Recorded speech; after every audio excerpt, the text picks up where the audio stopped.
like to get skewered by a fencing foil, and perhaps told that not a note of yours is worth the noting, even though you are a junior director. But it has been great fun, and I think I represent everybody when I tell you that our dearest wish is that you will enjoy our humble play. As always, we ask that you refrain from flash photography and that you turn off cell phones or anything else that makes noise and beeps like watches. We learned this the hard way in dress rehearsal when we had all the watches beeping slightly different times on the hour.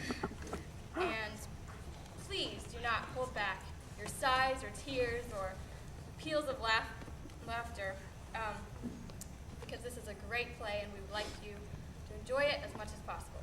And now, let the play begin.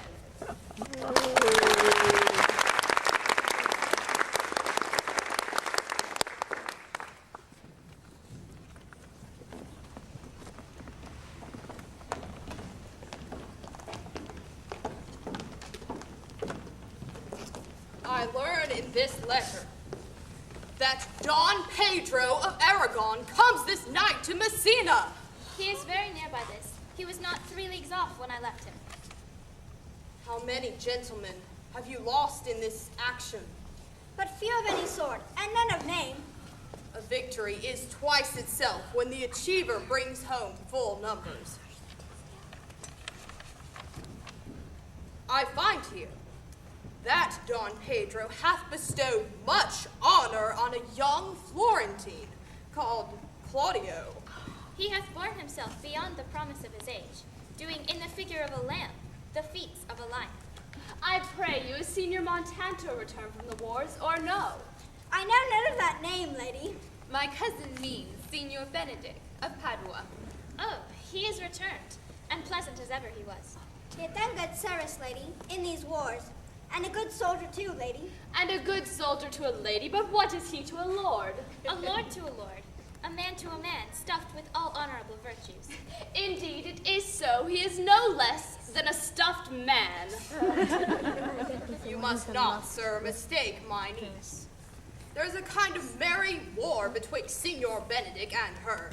They never meet, but there is a skirmish of wit between them. Alas, he gets nothing by that. In our last conflict, 4 of his 5 wits went halting off, and now is the whole man governed with 1. I see, lady. The gentleman is not in your books. No, and he were, I would burn my study. But I pray you, who is his companion? Is there no young squire now that will make a voyage with him to the devil? He is most in the company of the right noble Claudio. Oh, he will hang upon him like a disease. He is sooner caught than the pestilence, and the taker runs presently mad. Don Pedro's approach. Good Signor Leonato, you are come to meet your trouble. Never came trouble to my house in the likeness of your grace. You do embrace your charge too willingly. I think this is your daughter? Her mother hath many times told me so. If Signor Leonato be her father, she would not have his head on her shoulders for all Messina, as like him as she is. It is a wonder that you will still be talking, Signor Benedict. Nobody marks you. What? My dear Lady Disdain! Are you yet living? Is it possible Disdain should die when she has such meat food to feed it as Signor Benedict? Courtesy itself must convert to disdain if you come in her presence. Then is courtesy a turncoat. But it is certain I am loved of all ladies, only you excepted. And I would I could find in my heart that I had not a hard heart, for truly, I love none. A dear happiness to women. They had else been troubled with a pernicious suitor. I thank God and my cold blood I'm of your humor for that. I'd rather hear my dog bark at a crow than a man swear he loves me. God keep your ladyship still in that mind, so some gentleman or other will escape a predestinate scratched face. Scratching could not make it worse, and 'twere it such a face as yours were. Oh, well, you are a rare parent teacher. A bird of my tongue is better than a beast of yours. I would my horse at the speed of your tongue, and so good a continuum. But keep your way. In God's name, I have done. You always end with the jade's trick. I know you of old.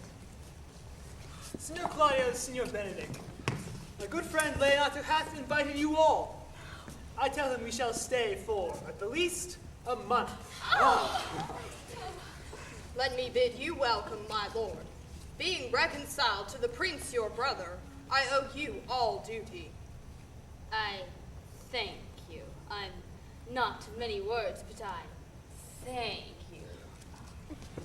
Please at your grace, lead on. Your hand, Leonato, we will go together.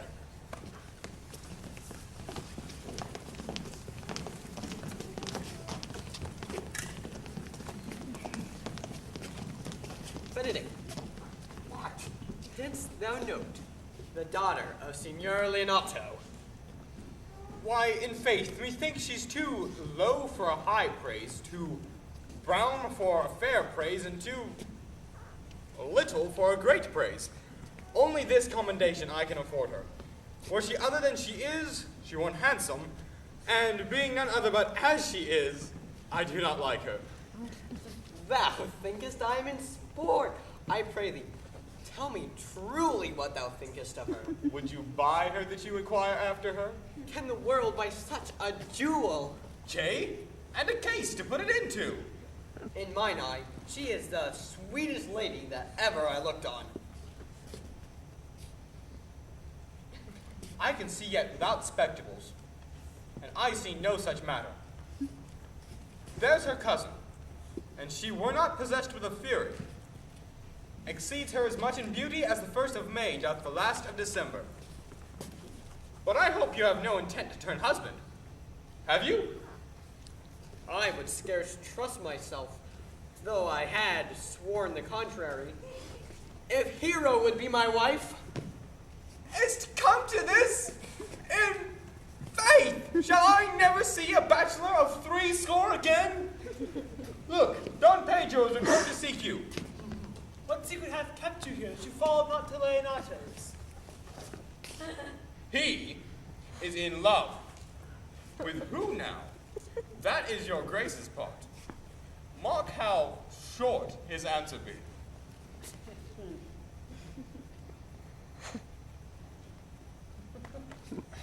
With Hero, Leonato's short daughter. Amen, if you love her, for the lady is very well worthy. oh, you speak this to fetch me in, my lord. By my troth, I speak my thought. And in faith, my lord, I spoke mine. And by my two faiths and troths, my lord, I spoke mine. That I love her, I feel. That she is worthy, I know. That I neither feel how she should be loved, nor know how she should be worthy, is the opinion that fire cannot melt out of me. I will dine it at the stake. Thou always wast an obstinate heretic in the despite of beauty. I shall see thee, ere I die, look pale with love. With anger, with sickness, or with hunger, my lord, not with love. Well, this time shall try. In time the savage bull doth bear the yoke. Nay, mock not. Mock not. Ere you flout old ends any longer, examine your conscience, and so I leave you. My liege, your highness may now do me some good. My love is thine to teach. Teach it, but how? Hath Leonato any son, my lord? None but Hero, she's his only heir. Dost thou affect her, Claudio? Oh, my lord, when you went onward on this ended action, I looked upon her with a soldier's eye that liked, but had a rougher task in hand than to drive liking to the name of love. But now I am returned, and those war thoughts have left their places vacant. In their rooms come thronging soft and delicate desires, all prompting me how fair young Hero is, saying I liked her ere I went to wars. Thou wilt be like a lover presently, and tire the hero with a book of words. If thou dost love, fair Hero, cherish it, and I shall fit thee with the remedy. I know we shall have reveling tonight. I will assume thy part in some disguise, in tell fair hero that I am Claudio, and thus will I take her hearing captive with the force and strong encounter of my amorous tale. And thence to her father will I break, and the conclusion is that she shall be thine. In practice, let us put it presently.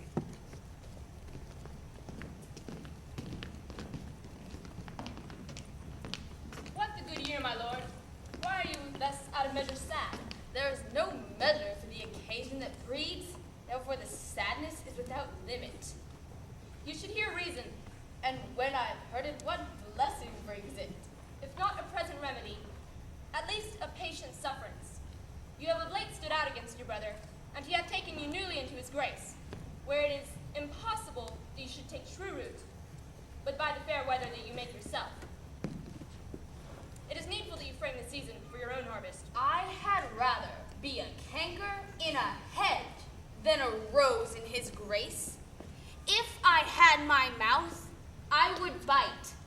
If I had my liberty, I would do my liking.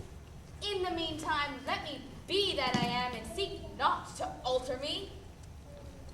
Can you make no use of your discontent? I make all use of it, for I use it only. Who comes here? What news, Verrocchio? I can give you intelligence of an intended marriage. Will it serve for any model to build mischief upon? What is he for a fool that betroths himself to unquietness? Mary, it's your brother's right hand. Who? The most exquisite Claudio? Even he. A proper squire. And who? Which way looks he? Mary, our hero, the daughter and heir of Leonato. A very forward march chick. How came you to this? Being entertained for perfumer while smoking a musty room, comes me the Prince and Claudio, hand in hand, in sad conference. I wit me behind the arras, and heard it agreed upon that the prince should woo hero for himself, and having obtained her, give her to Count Claudio. Come, this may prove food to my displeasure. That young startup hath all the glory of my overthrow. If I can cross him one way, I bless myself every way. You are both sure and will assist me? To the death, my lord. Then come, let us to the great supper. There cheers the greater that I am subdued. Would the cook were of my mind. Shall we go prove what's to be done? We'll wait upon your lordship.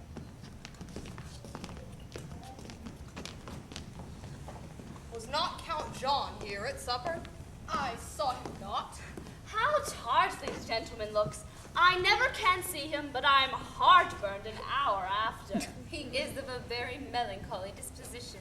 He were an excellent man that were made just midway between himself and Benedict. The one is too like an image, and says nothing. The other too like my lady's eldest son, evermore tattling. Then, have Signor Benedict's tongue in Count John's mouth, and have Count John's melancholy in Signor Benedict's face. With a good leg and a good foot, uncle, and money enough in his purse, such a man could win any woman in the world if he could get her goodwill. By my troth, niece, thou wilt never get thee a husband if thou be so shrewd of thy tongue. In faith, she's too cursed. Well, niece, I trust you will be ruled by your father. Yes, Faith, it is my cousin's duty to make a curtsy and say, Father, as it please you. Yet for all that, cousin, let him be a handsome fellow. Or else, make another curtsy and say, Father, as it please me. Well, niece, I hope to see you one day fitted with a husband. Not till God make men of some other metal than earth. Would it not grieve a woman to be overpowered by a valiant piece of dust? No, uncle, I'll none. Well, daughter, remember what I told you. If the prince do solicit You in that kind. You know your answer. The revelers are entering, brother. Make good room.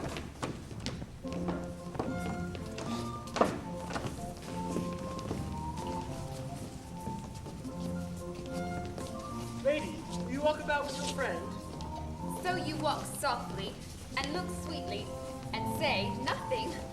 I'm yours for the walk, and especially when I walk away. With me in your company, I may say so when I please. speak low if you speak love. Well, I would you did like me. So would not I, for your own sake, for I have many ill qualities. Which is one? I say my prayers aloud. I love you the better. The hearers may cry amen. God match me with a good dancer. Amen. I know you well enough. You are Signor Antonio. At a word, I'm not. I know you by the waggling of your head. To tell you true, I counterfeit him. You could never do him so ill well, unless you were the very man. At a word, I'm not. Come, come, do you think I do not know you by your excellent wit? Can virtue hide itself? Will you not tell me who you are? Not now. Well, it was Signor Benedict that said so. What's he? I'm sure you know him well enough. Not I, believe me. Has he never made you laugh? I pray you, what is he? Why, he is the prince's jester, a very dull fool. Only his gift is in devising impossible slanders. Only libertines delight in him. When I know the gentleman, I'll tell him what you say. Do. He'll but break a comparison or two on me. We must follow the leaders. In every good thing.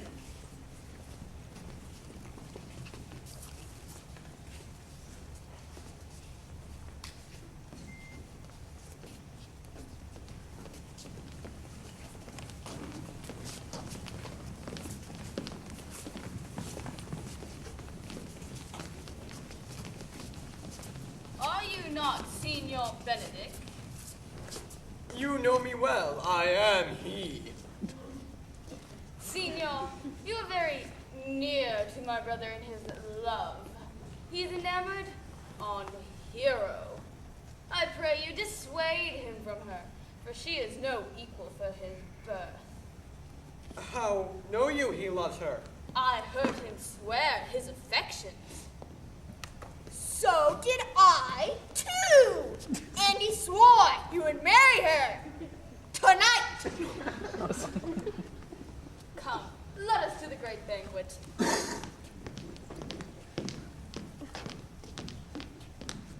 Thus answered I in the name of Benedict, but hear these ill news with the ears of Claudio.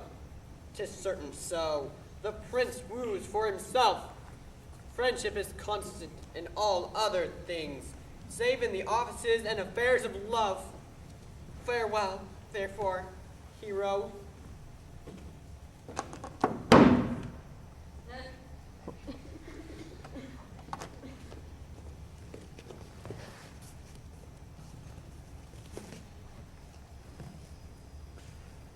Count Claudio. Yea, the same. Come, will you go with me? Whither? Even to the next willow, Count, about your own business. For the prince hath got your hero. I wish him joy of her. What did you think the prince might have served you thus? I pray you, leave me.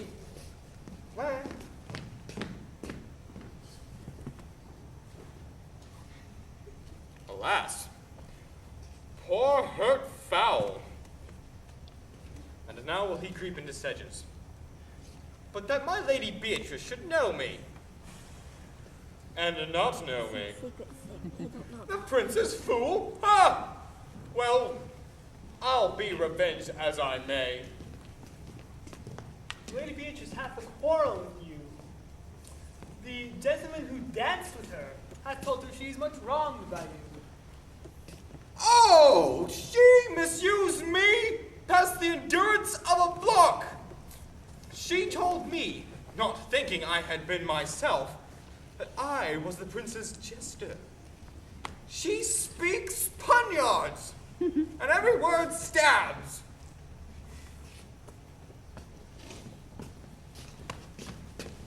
Look, here she comes. Oh, will your grace command me any service to the world's end? I will go on the slightest errand now to the antipodes that you can devise to send me on, rather than hold 3 words conference with this harpy. Have you no employment for me? None but to desire your good company. Oh, here's a dish I love not. I cannot endure my lady tongue. I have brought Count Claudio, whom you sent me to seek. How now, Count? Wherefore art thou sad? Not sad, my lord. What then? Sick? Neither. My lord. The Count is neither sad nor sick, nor merry nor well, but civil, Count, civil as an orange, and something of that jealous complexion. In faith, lady, I think your blazon to be true. Though if it be so, I'll be sworn his conceit is false. Claudia hath wooed in thy name, and fair hero is won. I hath broke with her father, and his goodwill obtained, named the day of marriage, and God give you joy. Count, take of me my daughter, and with her my fortunes. His grace hath made the match, and all grace say amen to it. Speak, Count, 'tis your cue. Silence is the perfectest herald of joy. I were but little happy if I could say how much. Lady, as you are mine, I am yours. Speak, cousin, or if you cannot, stop his mouth with a kiss, and let not him speak neither. In faith, lady, you have a merry heart. Yea, my lord, I thank it, poor fool, keeps on the windy side of care. My cousin tells him in his ear that he is in her heart. So she doth, cousin. Cousins, God give you joy. By my troth, a pleasant-spirited lady. There is little of the melancholy element in her, my lord. She will not hear tell of a husband? Oh, by no means. She mocks all her wooers out of suit. You were an excellent husband, wife, for Benedict. Oh, my lord, if they were but a week married, they would talk themselves mad. Count Claudia, when mean you to go to church? Tomorrow, my lord. Time goes on crutches till love has all his rights. Not till Monday, my dear son, which is hence a just 7 night, and a time too brief, too, to have all things answer in my mind. Come, shake your head so long interlude. But I'll warn thee, Claudia, the time shall not go by dully with us.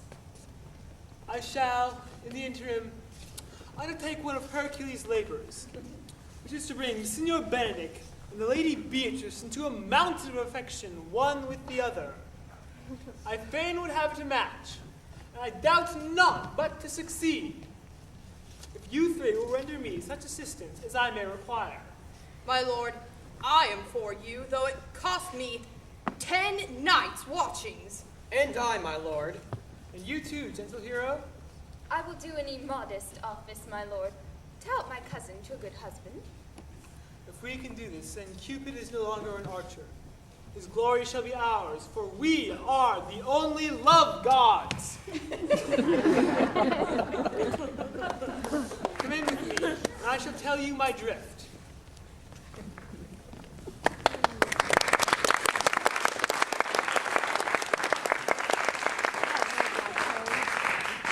It is so. The Count Claudio shall marry the daughter of Leonato.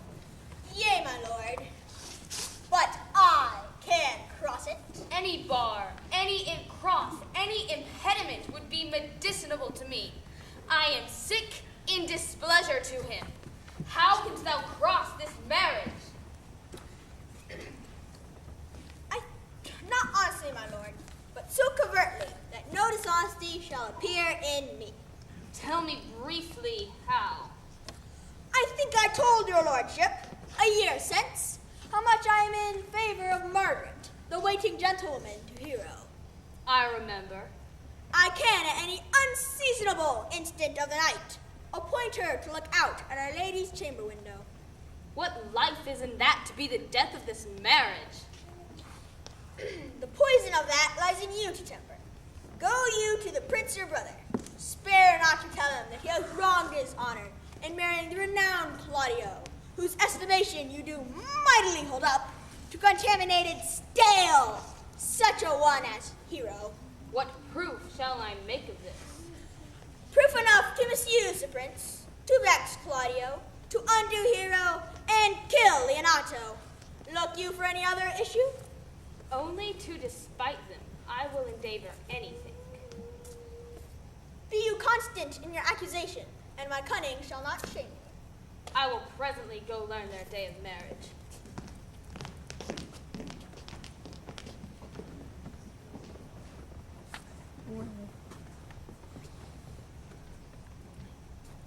I do much wonder that one man, seeing how much another man is a fool when he dedicates his behaviors to love, will, after he hath left such shallow follies in others, become the argument of his own scorn by falling in love. And such a man is Claudio. Shall I be so converted and see with these eyes? I cannot tell. I think not. Till all graces be in one woman shall not come in my grace. Oh, here comes the prince. And Monsieur Love. I will hide me in the arbor.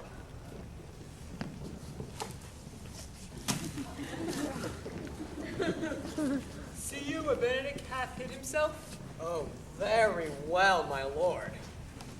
Come, Balthazar, we shall hear that song again. Or if thou wilt hold longer argument, do it in notes. Note this before my notes. There's not a note of mine. That's worth the noting. Why, these are very crotchets that he speaks. Notes, forsooth, and noting. Now divine air, now is his soul ravished. Is it not strange that sheep's guts should hail souls out of men's bodies?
By my troth, a good song. And an ill singer, my lord. Ha! No, Faith. Thou singest well enough for his shift. And he had been a dog that should have howled less. They'd have hanged him. The best I can, my lord. Do so, farewell. Come hither, Leonato. What was it you told me of today? That your niece, Beatrice, was in love with Signor Benedict? Oh, aye. Stock on. The foul sense. I did never think that lady would have loved any man. No, nor I neither.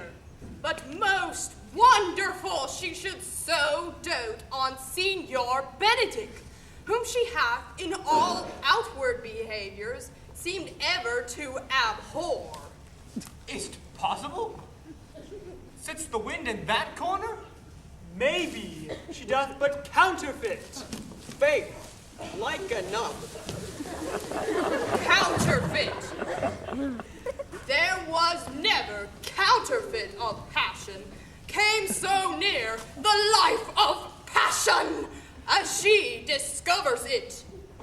Why? What effects of passion shows she? Bait the hook well, this fish will bite. What effect, my lord? You heard my daughter tell you how. Oh, she did indeed. I should think this a gull. But that the white bearded fellow speaks it. Knavery sure cannot hide itself in such reverence. He hath taken the infection. Hold it up. Has she made her affection known to Benedict? No, and swears she never will. That's her torment. Then, down upon her knees, she falls, weeps, sobs, tears her hair, beats her heart, prays, curses. Oh, sweet Benedict, God give me patience. She doth indeed. My daughter says so, and the ecstasy hath so much overborne her that my daughter is sometimes afeared she will do a desperate outrage to herself. It is very true. For good that Benedict knew it by some other, if she will not discover it. To what end? He would but make us sport of it, and torment the poor lady worse.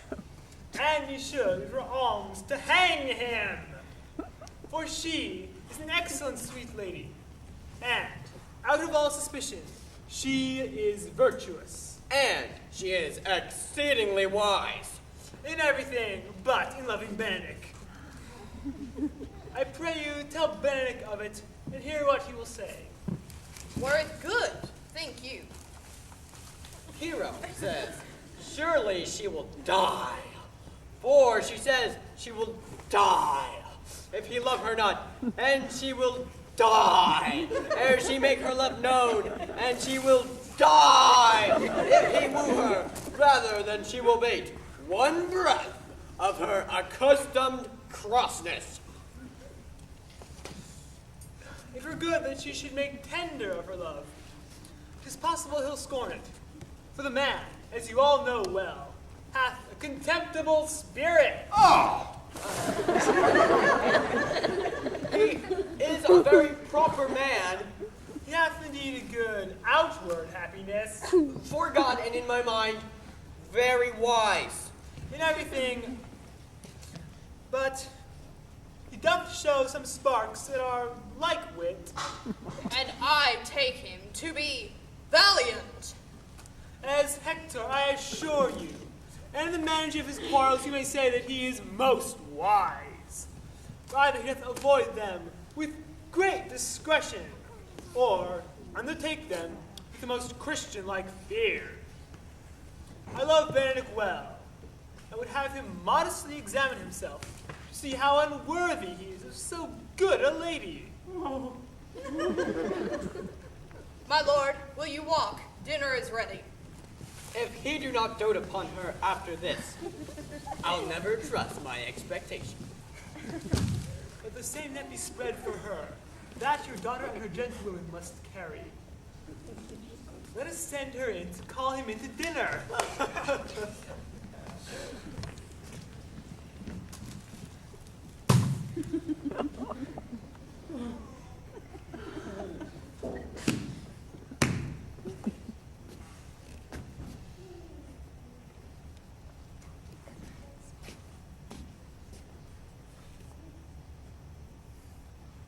This can be no trick. The conference was sadly born. They have the proof of this from Hero. Love me. Why? must be requited. I hear how I am censored.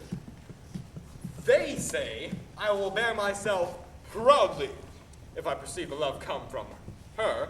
And they say, too, that she would rather die than give any sign of affection.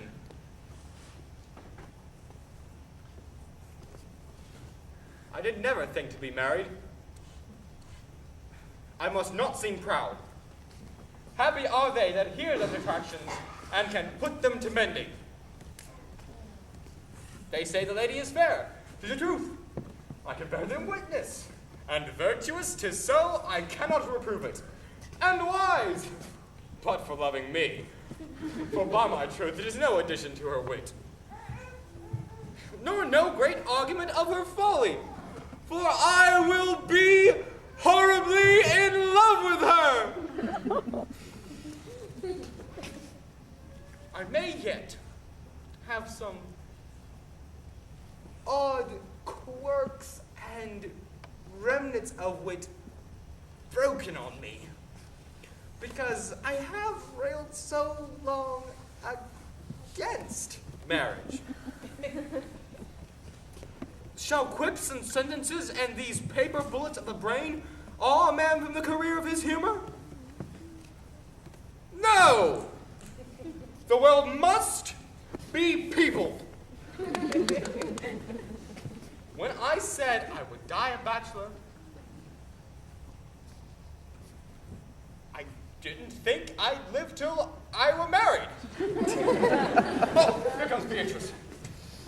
By this day, she's a fair lady. I do spy some marks of love in her. Against my will, I am sent to bid you come in to dinner. Fair Beatrice, I thank thee for thy pains. I took no more pains for those thanks than you took pains in thanking me. If it had been painful, I would not have come. You took pleasure, then, in the message? Yea, just so much as you may take upon a knife's point and choke a doll withal. You have no stomach, Signor? Fare you well.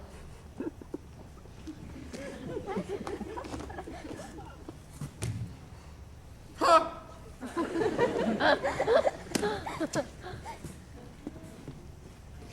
Against my will, I am sent to bid you come in to dinner. There's a double meaning in that.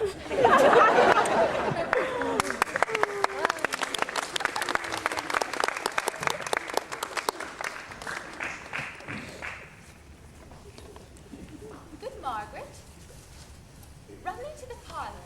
There wilt thou find my cousin Beatrice. Whisper in her ear and tell her I and Ursula walk in the orchard, and our whole discourse is all of her. There will she hide her to listen our propose. This is thy office. Fare thee well in it, and leave us alone. I'll make her come. I warrant you presently. Now, Ursula, when Beatrice doth come, as we do trace this alley up and down, our talk must be only of Benedick. When I do name him, let it be thy part to praise him more than ever man did merit. Now, begin.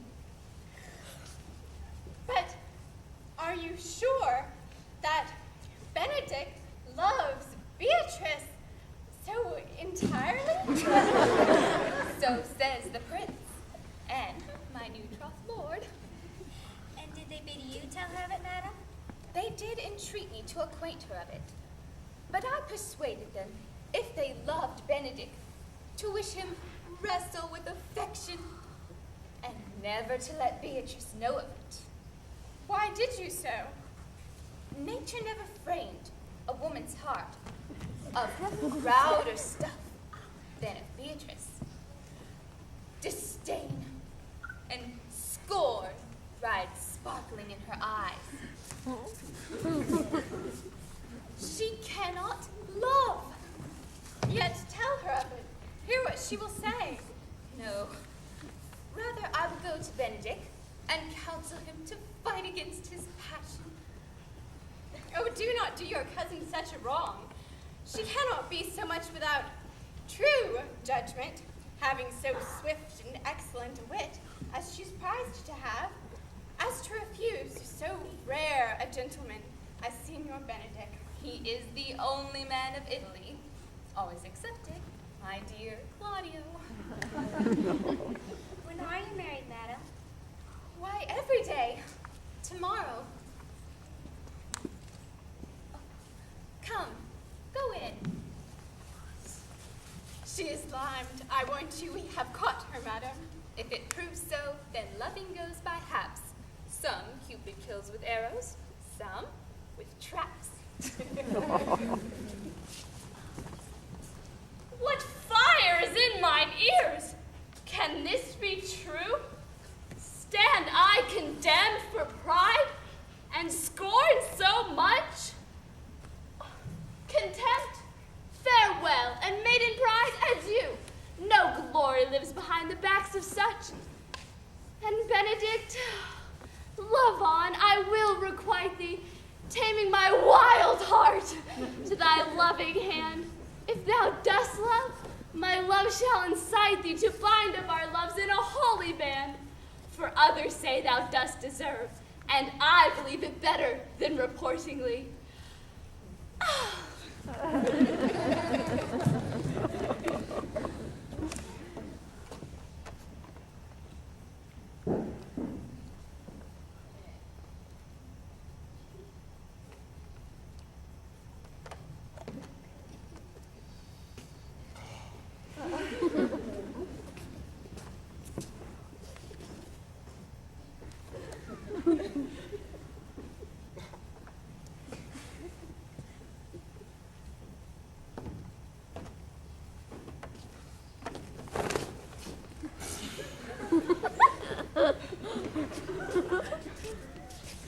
Gallants, I am not as I have been. So say I. Methinks you are sadder. I hope he be in love. Good Signor, walk aside with me. I have studied 8 or 9 wise words to speak to you, which these hobby horses must not hear. For my life, to break with him about Beatrice. 'Tis even so. Hero and Margaret have by this played their parts on Beatrice, and then the two bears will not fight one another when they meet. My lord and brother, God save me. Good then, brother.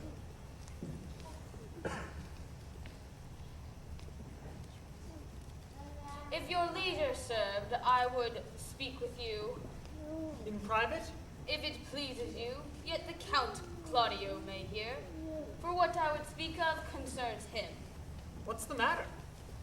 Means you to be married tomorrow. You know he does. I know not that when he knows what I know.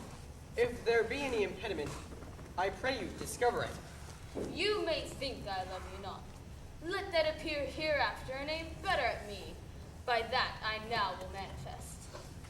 Why? What's the matter? I came hither to tell you, circumstances shortened, for she hath been too long a talking. The lady is disloyal. Who? Hero? If you dare not trust what you see, then confess not that you know. But if you will follow me, I will show you enough. And when you have seen more and heard more, proceed accordingly. If I see anything tonight, why I should not marry her tomorrow. In the congregation where I should wed, there will I shame her. Oh, day untowardly turn! Oh, mischief, strangely thwarting. Oh, plague right well prevented, or so you will say when you have seen the sequel.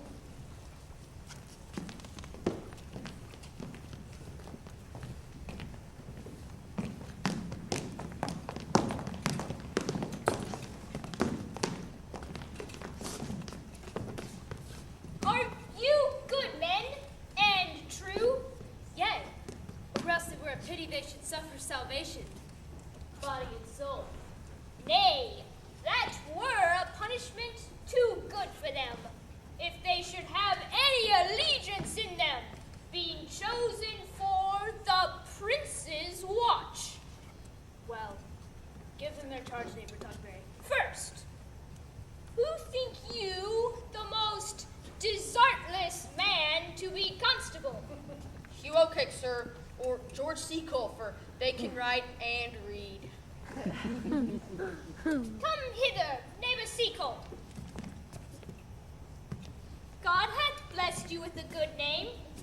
To be a well-favored man is the gift of fortune, but to write and read comes by nature. Both which, Master Constable? You have. I knew it would be your answer. Well, for your favor, sir, why give God thanks, and make no boast of it. And for your writing and reading, let that appear when there is no need for such vanity. You are thought here to be the most senseless and fit man for the constable of the watch. Therefore, bear you the lanthorn. This is your charge.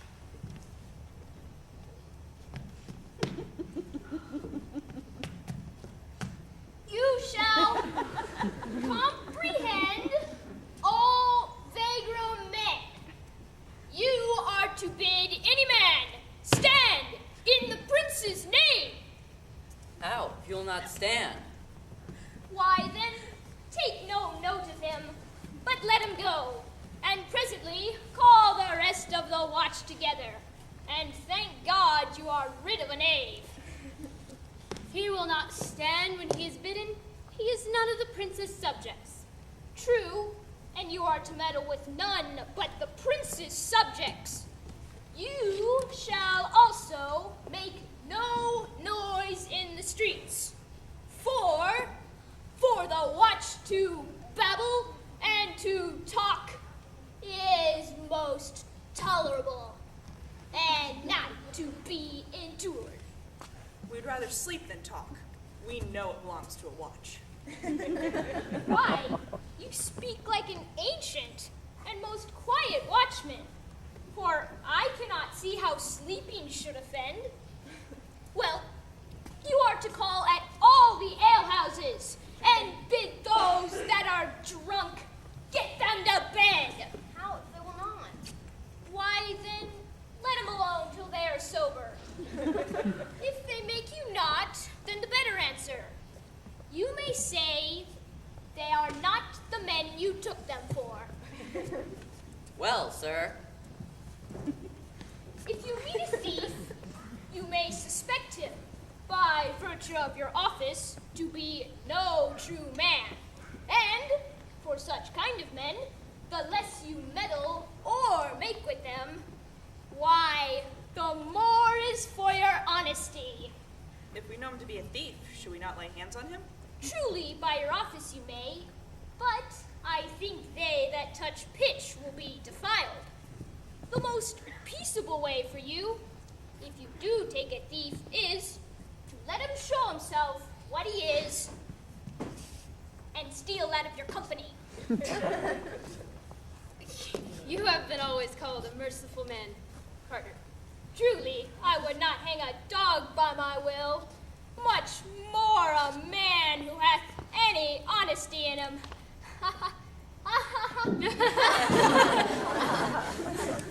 Well, masters, good night. And there be any matter of weight chances, call up me. Keep your fellows' counsels and your own, and good night. Come, neighbor.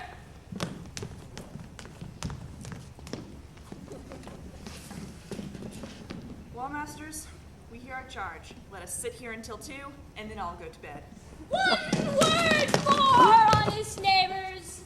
I pray you, watch about Signor Leonato's door, for the wedding being there tomorrow. There's a great coil there tonight. Adieu, be vigilant, I beseech you.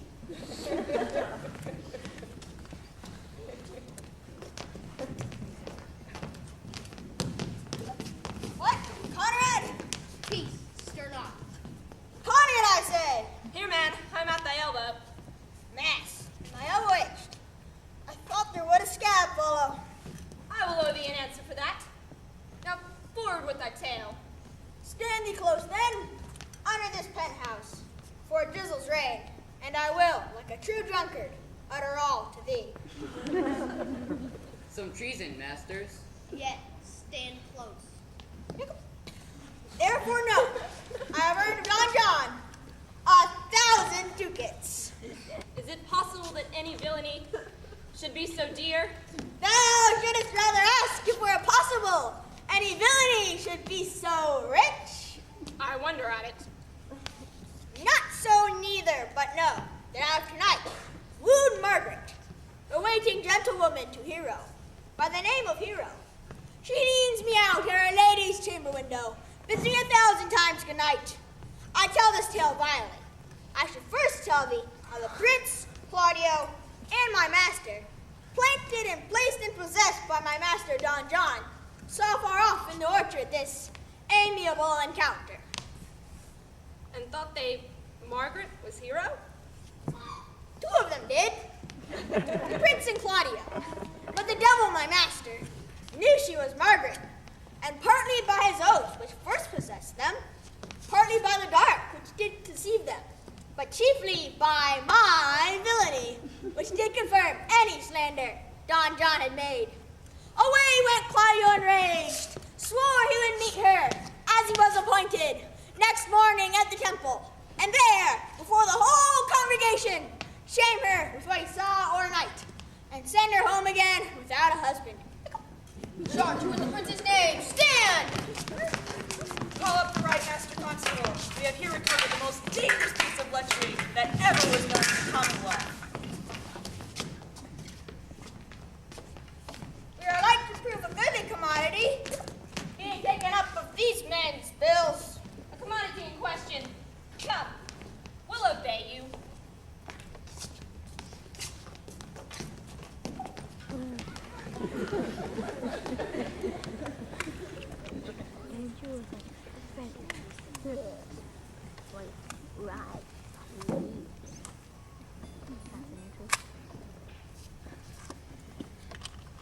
Troth, I think your other rabato were better. No, pray thee, good Meg. I'll wear this.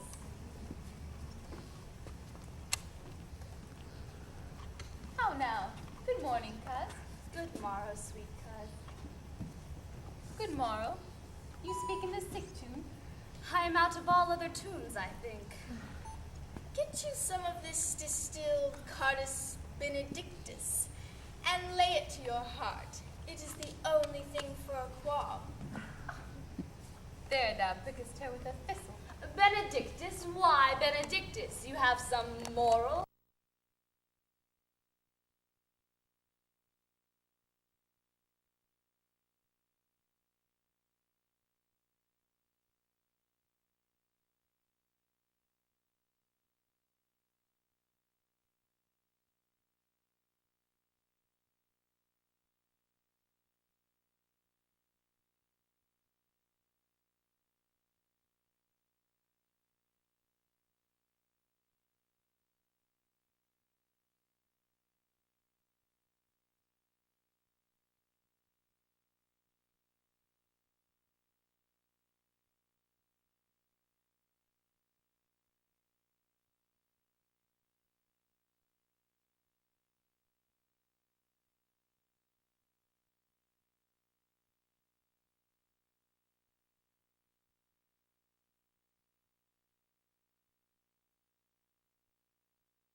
would you with me, honest neighbor?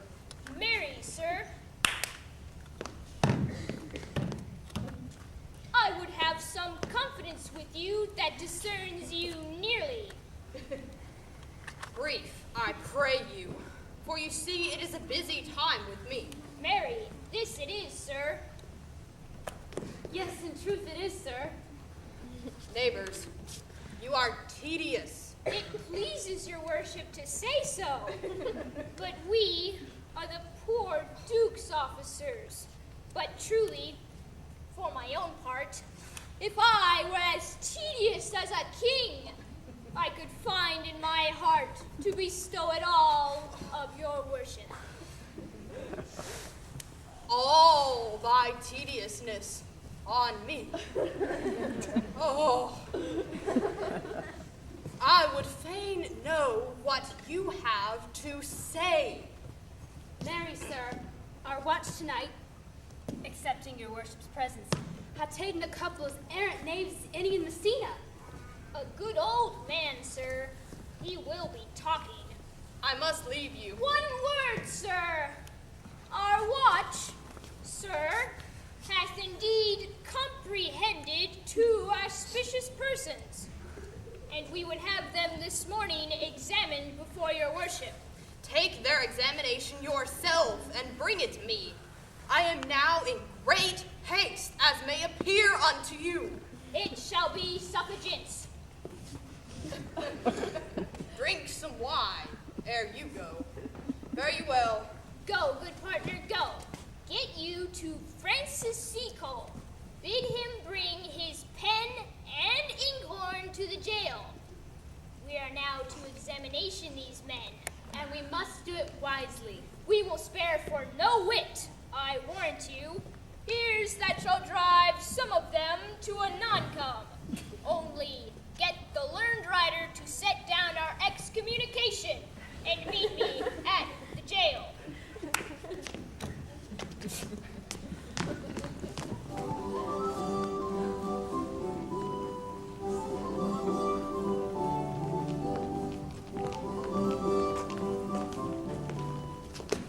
Come, Friar Francis, be brief, only to the plain form of marriage, and you shall recount their particular duties afterwards.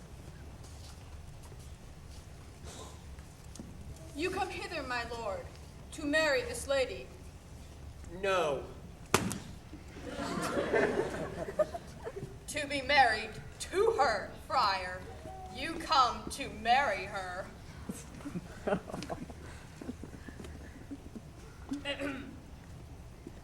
Lady, you come hither to be married to this count. I do. If either of you know any inward impediment why you should not be conjoined, I charge you on your souls to utter it. Know you any, hero? None, my lord. Know you any, Count? I dare make his answer, none. Oh, what men dare do, what men may do, what men daily do, not knowing what they do.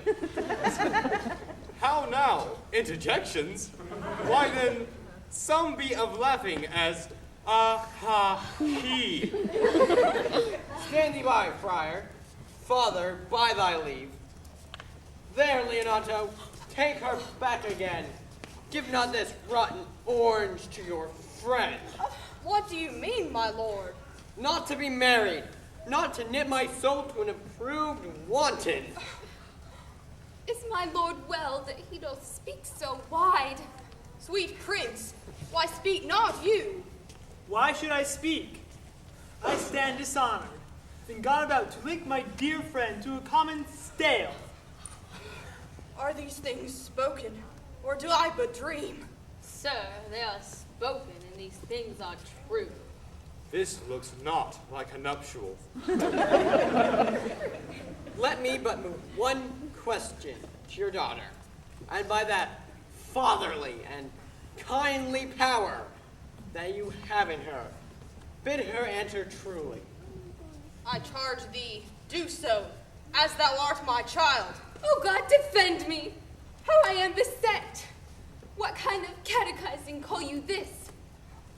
What man was he talked with you yesternight? Out at your window, twixt 12 and 1. I talked with no man at that hour, my lord. Why then you are no maiden. Leonato, I am sorry you should hear this. Upon mine honor, myself, my brother, and this grieved count, did see her, hear her, at that hour, talk with a ruffian at her chamber window, who hath indeed, most like a liberal villain, confessed the vile encounters they have had, 1,000 times in secret. Hath no man's dagger here a point for me? Come, let us go. These things thus come to light. Smother her spirits up. How doth the lady? Dead, I think. Help, uncle. Hero, why hero? Uncle, friar, Senior Benedict. O fate, take not away thy heavy hand. Death is the fairest cover for her shames that may be wished for. How now, cousin hero? Have comfort, lady. Dost thou look up? Yea, wherefore should she not? Wherefore? Why, doth not every earthly thing cry shame upon her? Do not live, hero. Do not ope thine eyes. Grieved I had but one. Oh, one too much by thee. Why had I one?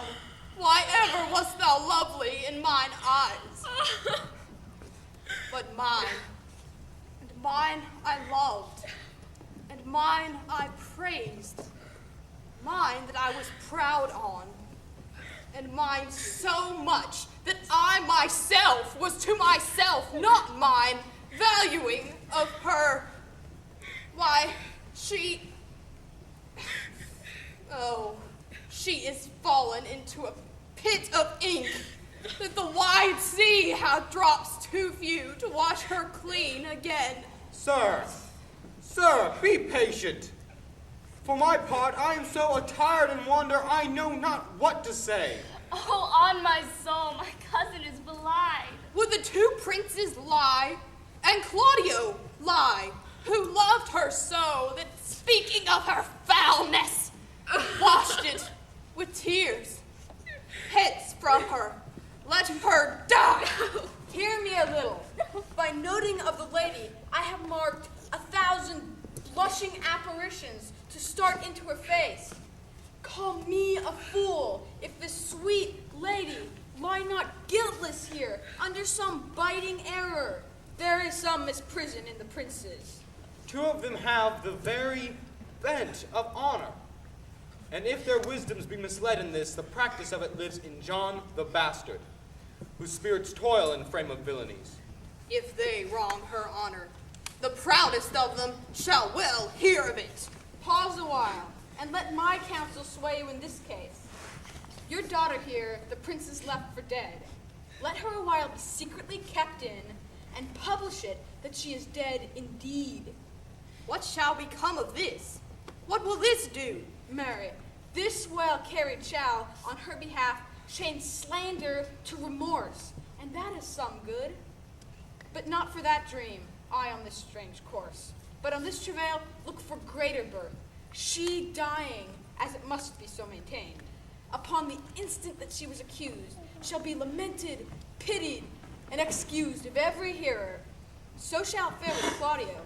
When he hears she died upon his words, the idea of her life shall sweetly creep into his study of imagination, and then shall he mourn, and wish he had not so accused her.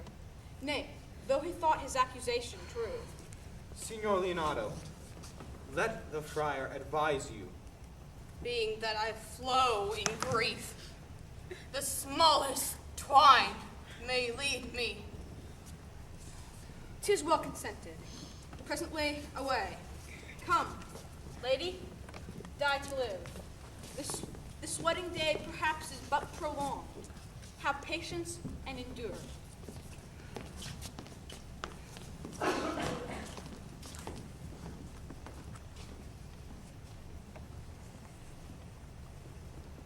Lady Beatrice,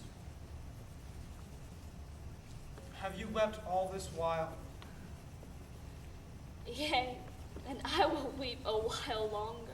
I shall not desire that. You have no reason. I do it freely. Surely I do believe your fair cousin is wronged. Ah, how much might the man deserve of me? That would right her. Is there any way to show such friendship? I do love nothing in the world so well as you. Is not that strange? Why then, God forgive me. What offense, sweet Beatrice? I was about to protest I loved you. Oh, then do it with all thy heart. I love you with so much of my heart that there is none left to protest. Come, bid me do anything for thee. Kill Claudio.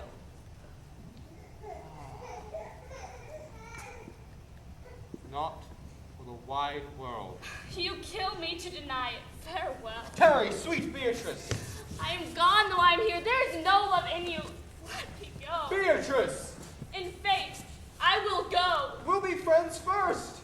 You dare easier be friends with me than fight with mine enemy. Is Claudio thine enemy? Is he not approved in the height a villain that has slandered, scorned, dishonored my kinswoman? Oh, that I were a man! What bear her in hands until they come to take hands? And then with public accusation, uncovered slander, unmitigated rancor, oh, that I were a man! I would eat his heart in the marketplace. Nay, but Beatrice! Sweet hero, she is wrong. She is slandered. She is undone. Beatrice! Oh, that I were a man, or that I had any friend would be a man for me. But alas, manhood is melted into curtsies. I cannot be a man with wishing. Therefore, I will die a woman with grieving. Tarry, good Beatrice. By this hand I love thee. Use it for my love some other way than swearing by it. Think you in your soul the Count Claudio hath wronged hero? Yea, as sure as I have a thought or a soul. Enough. I am engaged. I will challenge him. By this hand, Claudio shall render me a dear account. As you hear of me, so think of me. Go, comfort your cousin. I must say she is dead, and so farewell.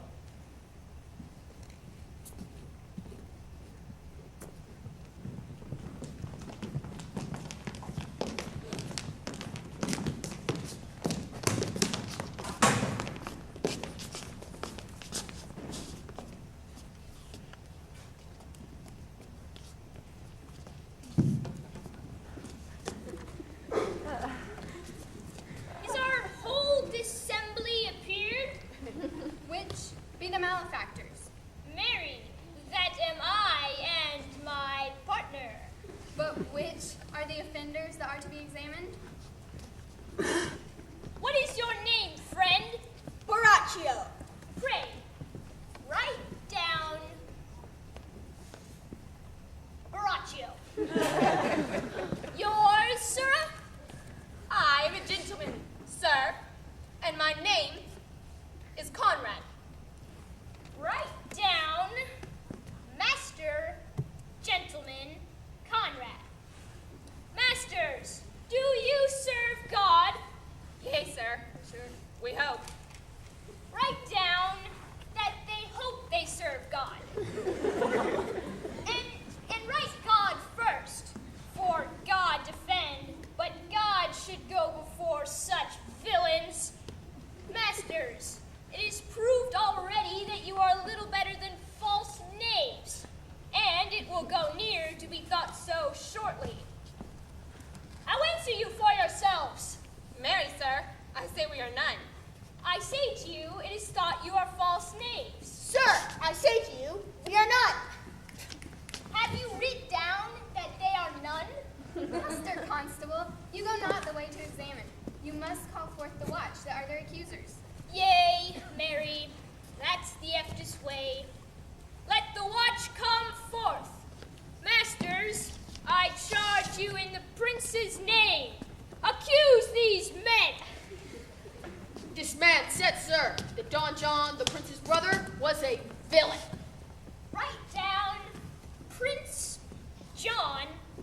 peace.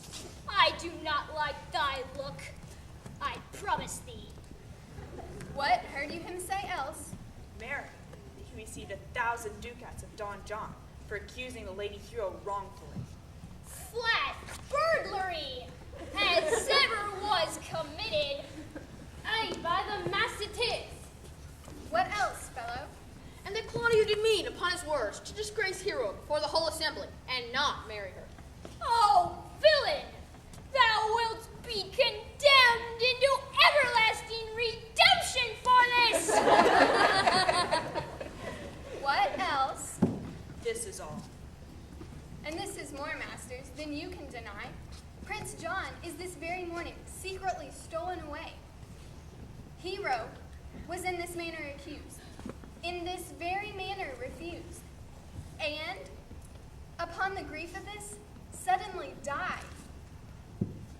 Master Constable, let these men be bound and brought to Leonatus. I will go before and show him their examination. Come, let them be opinioned. Away! You are an ass! You are an ass! Dost thou not suspect my place? Dost thou not suspect my years? Oh, that you were here to write me down an ass. But masters, remember that I am an ass. Though it not be written down, yet forget not that I am an ass. Oh, thou villain, thou art full of piety, as shall be proved upon thee by good witness. Oh, that I had been writ down an ass.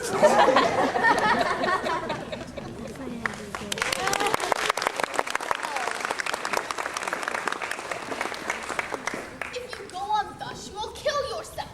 And 'tis not wisdom thus to second grief against yourself. I pray thee, cease thy counsel, which falls into mine ears as profitless as water in a sieve. Bring me a father that so loved his child, whose joy of her is overwhelmed like mine.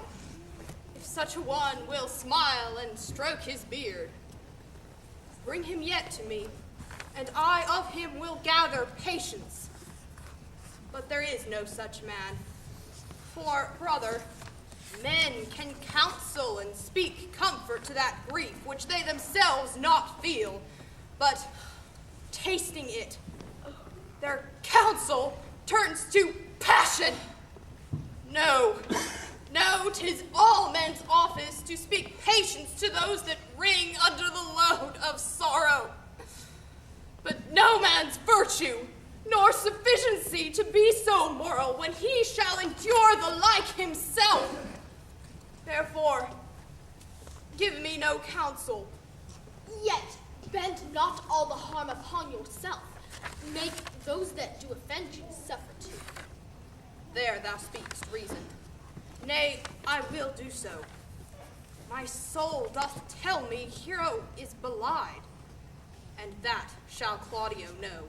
So shall the prince, and all those that thus dishonor her.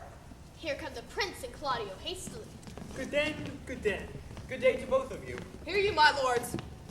We have some haste, Leonato. Some haste, my lord. Well, fare you well, my lord. Are you so hasty now? Well, all is one. Nay, do not quarrel with us, good old man. If he could right himself with quarreling, some of us would lie low. Who wrongs him? I say thou hast belied mine innocent child.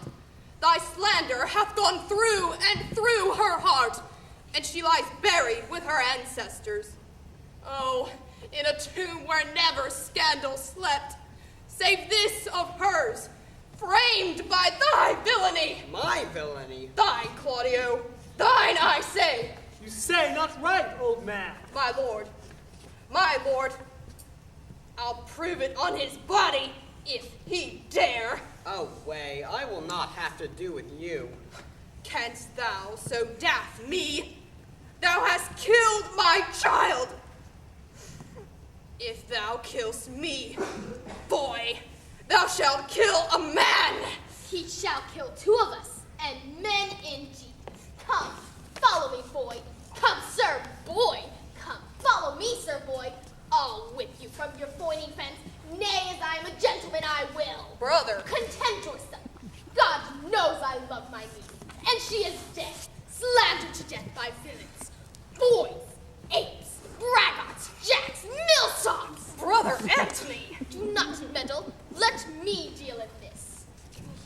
Gentlemen, both, you will not wait your patience. Leonato, my heart is sorry for your daughter's death. But on mine honor, she was charged with nothing that was not true and very full of proof. My lord, my lord. I will not hear you. No. Come, brother, away. I will be heard. And shall, or some of us will smart for it. Ah, see, here comes the very man we went to see. Welcome, Signor. You are almost come to part almost a fray. We have like to have our noses snapped off by two old men without teeth. In a false quarrel there is no true valor. Shall I speak a word in your ear? You are a villain. I jest not. I will make it good how you dare, with what you dare, and when you dare. Do me right, or I will protest your cowardice. You have killed a sweet lady, and her death shall fall heavy on you. Let me hear from you. Well, I will meet with you, so I may have good cheer. Fare you well, boy. You know my mind. My lord, for your many courtesies, I thank you. I must discontinue your company. Your brother, the bastard, is fled from Messina. You have among you killed a sweet and innocent lady. For my lord Lackbeard there, he and I shall meet. Until then, peace be with him. He is in earnest. In most profound earnest. And I'll warn you for the love of Beatrice. And hath challenged thee. Most sincerely. Come you, sir. If justice cannot tame you, she shall ne'er weigh more reasons in her balance. And you, being a cursing hypocrite once, you must be looked to. How now? Two of my brother's men bound. Borachio one. Officers, what offense have these men committed? Marry, sir.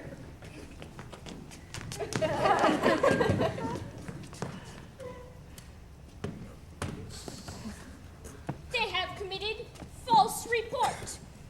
Moreover, they have spoken untruths. Secondarily, they are slanderers.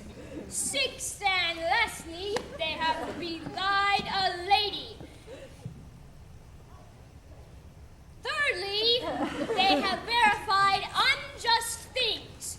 And to conclude, they are lying knaves. First, I'll ask thee what they have done. Thirdly, I'll ask thee why they are committed.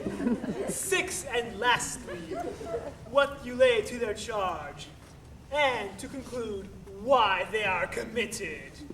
Rightly reasoned, and in his own division. And by my troth, there's one reason well suited. Whom have you thus offended that you are bound? This learned constable is too cunning to be understood. What's your offense? Sweet prince, do you hear me? And let this count kill me, for I have deceived even your eyes. What your wisdoms could not discover, these shallow fools have brought to light, who, in the night, overheard me confessing to this man how you were brought into the orchard, and there saw me carting Margaret in hero's garments. How you disgraced her when you should marry her. The lady's dead upon mine, and my master's, false accusation. Runs not this speech like iron through your blood? I have drunk poison while he uttered it. Did my brother set you on this? Yea, and paid me richly for the practice of it. He is composed and framed of treachery, and fled is he upon this villainy. Sweet hero, now thy image doth appear in the rare semblance that I loved it first. Come, bring away the plaintiffs. By this time our sexton hath reformed Signor Leonato of the matter. And, masters, do not forget to specify, when time and place will serve, that I am an ass. Here comes Master Signor Leonato, and the sexton too. Which is the villain? Let me see his eyes. If you would know your wronger, look on me. Art thou the slave that with thy breath hast killed mine innocent child? Yea, even I alone. No, not so, villain. Thou beliest thyself. Here stand a pair of honorable men. A third is fled that had a hand in it. I thank you, princes, for my daughter's death. Record it with your high and worthy deeds. 'Twas bravely done, if you bethink you of it. Oh, noble sir, I know not how to pray your patience, yet I must speak. Choose your revenge yourself. Impose me to what penance your invention can lay upon my sin. Yet sinned I not, but in mistaking. By my soul, nor I. And yet to satisfy this good old man, I'll willingly undergo any heavy weight which he may enjoin me to. I cannot bid you bid my daughter live. That were impossible. But I pray you, possess the people in Messina here how innocent she died. And if your love can labor aught in sad invention, hang her an epitaph upon her tomb, and sing it to her bones. Sing it tonight. Tomorrow morning come you to my house, and since you could not be my son-in-law, be yet my nephew. My brother hath a daughter, almost the copy of my child that's dead. Give her the right you should have given her cousin, and so dies my revenge. Oh, noble sir, your overkindness doth wring tears from me. I do embrace your offer. Tomorrow, then, I will expect your coming. Tonight, I take my leave.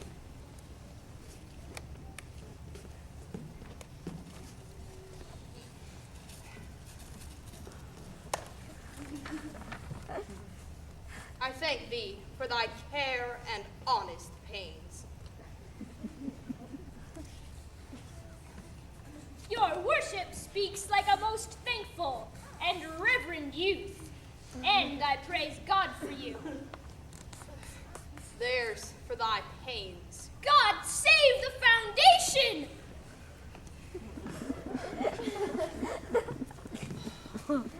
Go. I discharge thee of thy prisoner, and I thank thee. I leave an errant knave with your worship, which I beseech your worship to correct yourself for the example of others. God keep your worship. I humbly give you leave to depart. And if a merry meeting may be wished, God prohibit it. Come, neighbor. Until tomorrow morning, lords, farewell. Farewell, my lords. We look for you tomorrow. We will not fail. Tonight I'll mourn with Hero.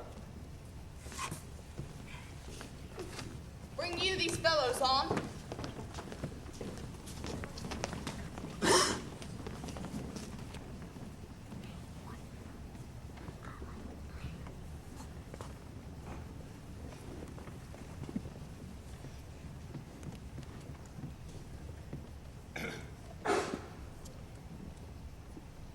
The gods of love seeds of love and news me and news me.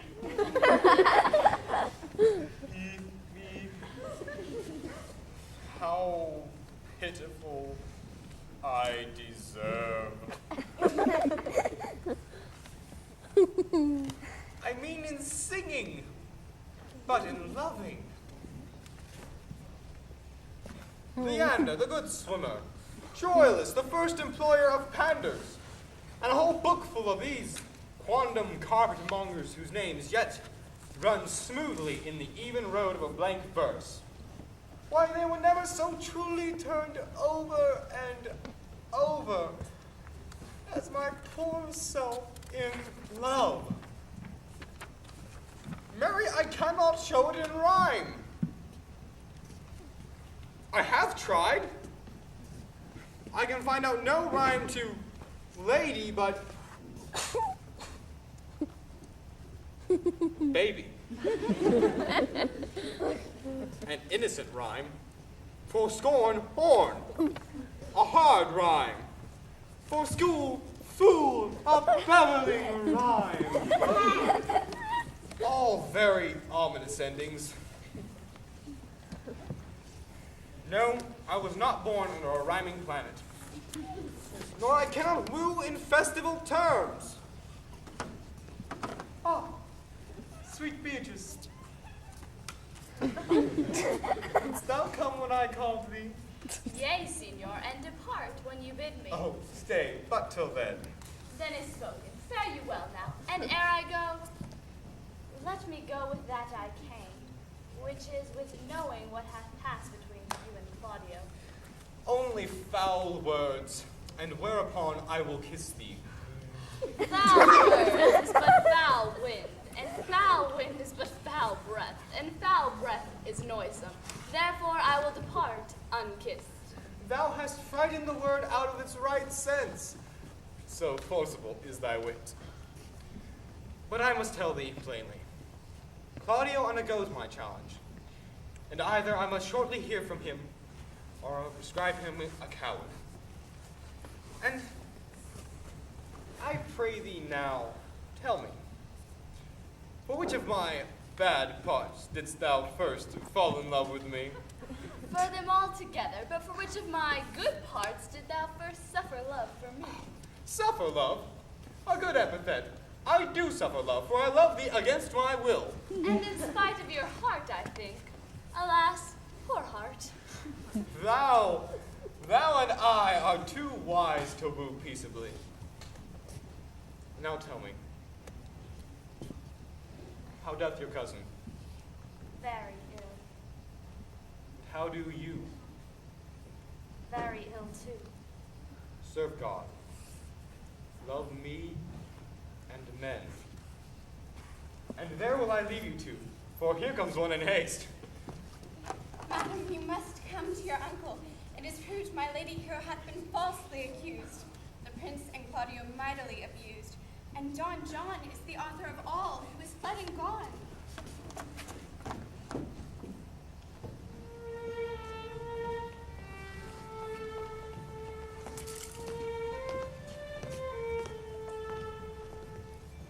Is this the monument of Leonato? It is, my lord.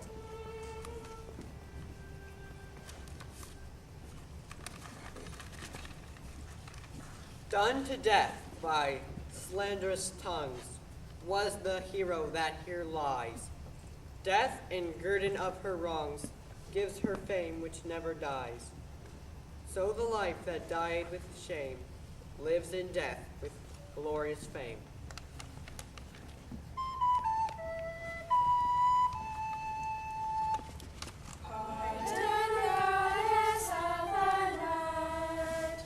Those that slew thy virgin night, for the witch with songs of woe, round about her tomb they go. Midnight assist our moan, help us to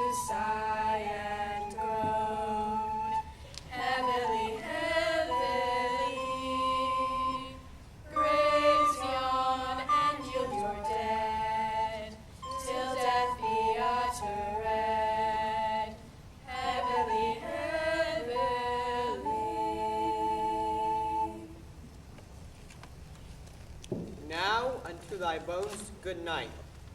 Yearly will I do this right.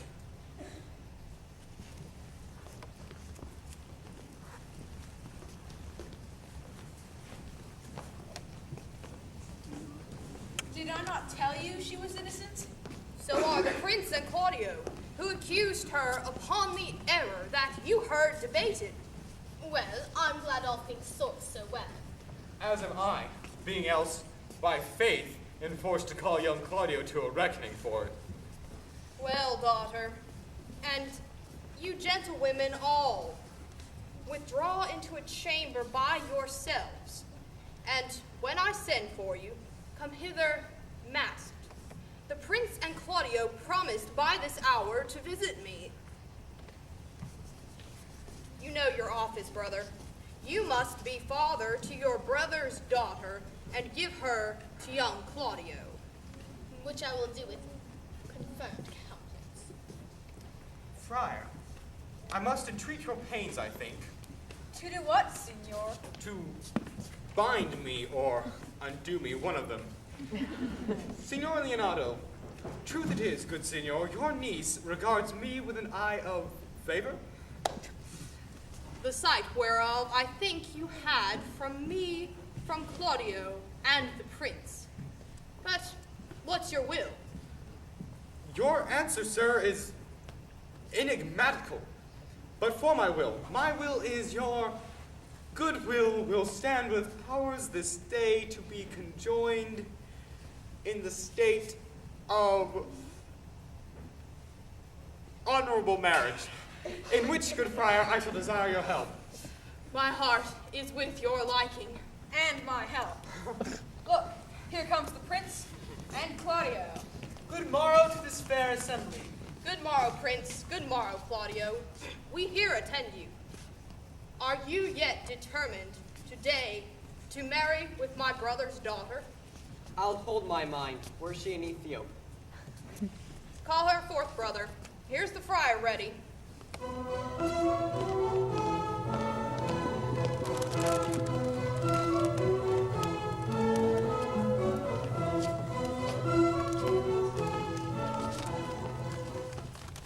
Which is the lady that I must seize upon?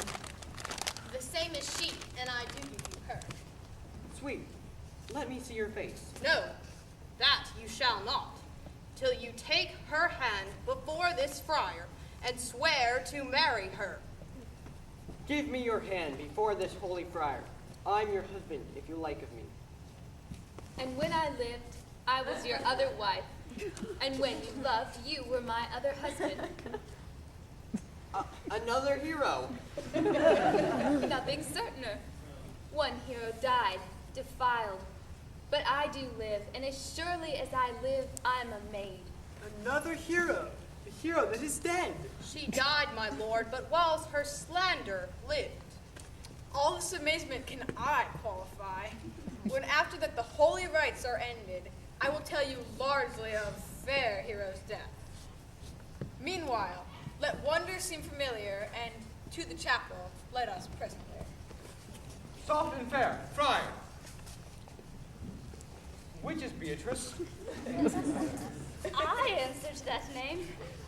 What is your will?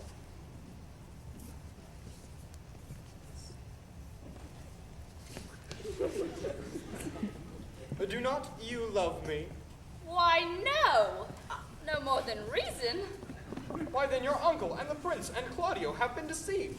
Well, they did swear you did. Do not you love me? Truth, no. No more than reason. Why then my cousin, Margaret and Ursula, are much deceived, for they did swear you did. They swore you were almost sick for me. They swore you were well nigh dead for me. 'Tis no such matter. Then you do not love me? Why, no, truly, but in a friendly recompense. Come, cousin. I am sure you love the gentleman. And I'll be sworn upon it that he loves her, for here is a letter written in his hand, a halting sonnet of his own pure brain, fashioned to Beatrice. And here's another. Oh, no.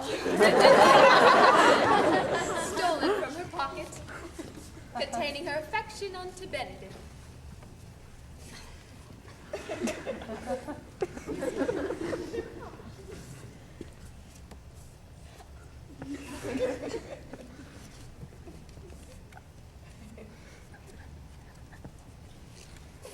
A miracle! Here's our own hands against our hearts. Come, I will have thee. But by this light I take thee for pity. I would not deny you, but by this good day I yield upon a great persuasion, and partly to save your life, for I was told you were in consumption. How dost thou, Benedict, the married man? I'll tell thee what, Prince. A college of witchcrackers could not flout me out of my humor. In brief, since I do purpose to marry, I'll think nothing to any purpose the world can say against it.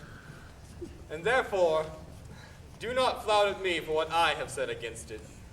For man is a giddy thing. And this is my conclusion. Come, come, we are friends. Let's have a dance ere we are married, so we may lighten our own hearts and our wives healed. Yeah.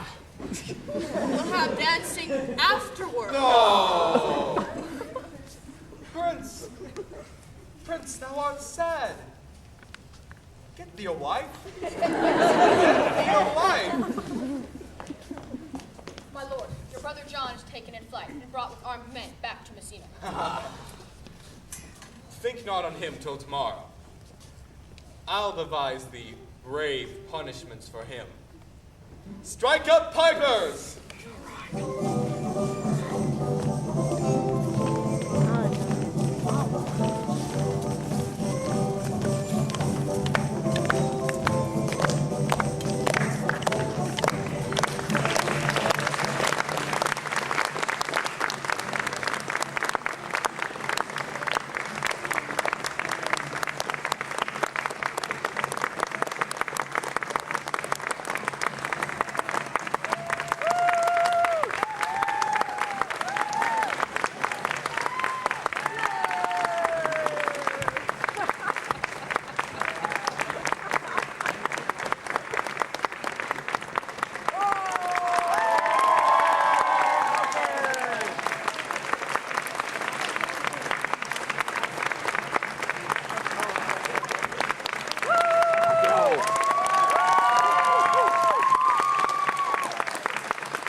We have a few people we would like to thank. We have Bill Ayers and Andrew McPherson for constructing the set. and Asasha Fertal and Alexei McPherson for painting it. Heather McPherson and Evelyn Hooper for serving as stage managers extraordinaire. Justin Knight for designing and managing the stage lights. Abby Davis for managing our sound. The Hubanks and Ayers families for documenting our camp with photos. Kim Tisdale and Rebecca Jones for directing makeup. Our composers, Evelyn Petcher with Sigh No More and Ariel Keller with Claudio's funeral music. Heather McPherson for coordinating costumes. And LeBronda Champion for sewing the Watch's uniforms. Cheryl Ayers for organizing the receptions. And Baylor School for their generosity in allowing us to use their stage for rehearsals and the performance. And Pete Robinson for making it all possible. There's a couple more. The for coaches. Our coaches. If you guys would like to come out. As we call you, or just all of a sudden? This is all of a sudden. All of a sudden, okay. But we'll say their names.